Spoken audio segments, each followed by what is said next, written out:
New developments in the Hillary Clinton email scandal. The FBI is uncovering nearly 15,000 Clinton emails never turned over to the government after she left office, despite her insistence that she had handed over all the work-related messages. Also, a federal judge is ordering Clinton now to answer questions in writing under oath as part of a lawsuit by the conservative group Judicial Watch. It's seeking answers about her use of a private server while Secretary of State.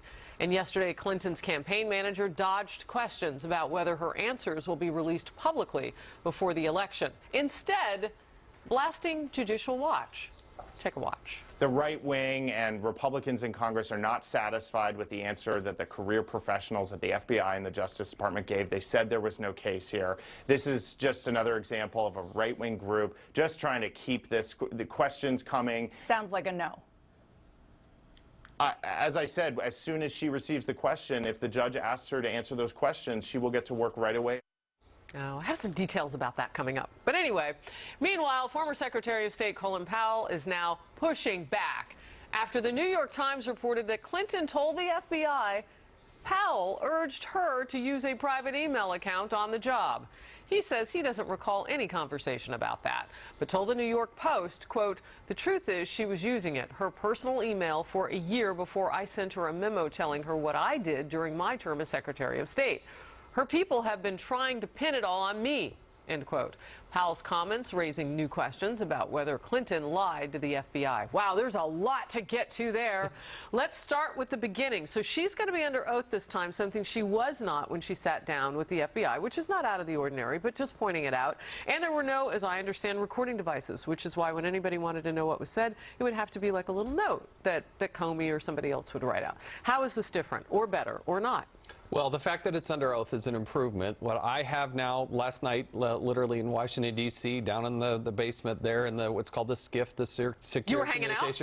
I went through and read the so-called 302 and went through that. I can't talk about the content. I don't think that it should be... Were you surprised by the content? I was surprised that the FBI had redacted as much as they had. I'm surprised that this classified information, some of it very highly sensitive, is so classified and so sensitive that even I, as the chairman of the Oversight Committee, don't have the proper security clearance to read it, and she insists that she was not trading and exchanging emails that had classified information in it, which is absolutely, totally not true.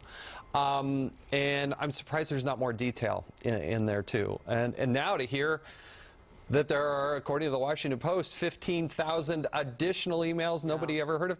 She created this mess. This gentleman, whoever he is, tried to blame it on Colin Powell and congressional Republicans, of which I guess I am one. By the way, he has the nickname, it used to be, and he was helping her out on campaigns as the Mooks Mafia guy. Anyway, go ahead. To suggest, look, she created this convenient experiment with herself. It was the Inspector General who made the criminal referral to the FBI to start this criminal probe.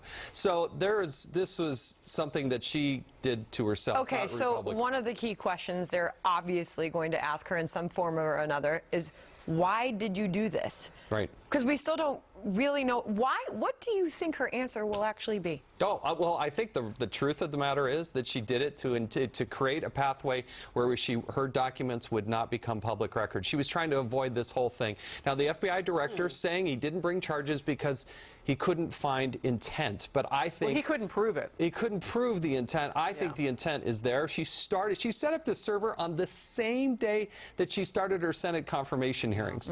She didn't just go get a Gmail account. She literally set up this own server and in the basement of their house.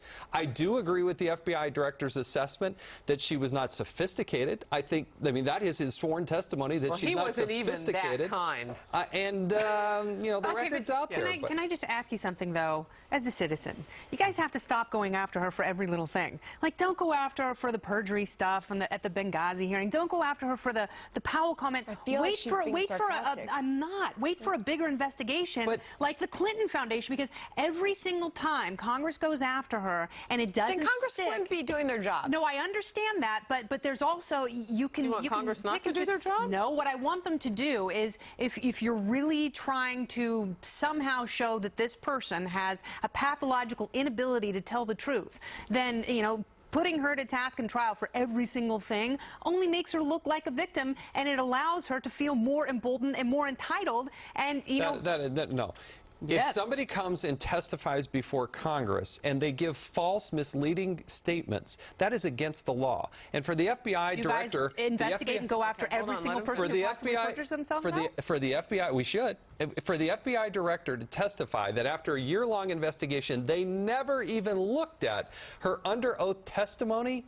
Come on, you got to be I think kidding. we got to look at where we realistic. are That's the last now, word and on as this. these emails come out, every time they come out, they show something we didn't know before, which does lead back to the Clinton Foundation. That was the last thing we saw, the quid pro quo, pay for play, and that's what voters are hearing about right now. The drip, drip, drip is always complicated for everybody, right? And especially this close to the election, it'll be interesting to see how she answers back. By the way, the nugget I was going to add is you can't ask a follow-up question when it's in writing. Yes. Right.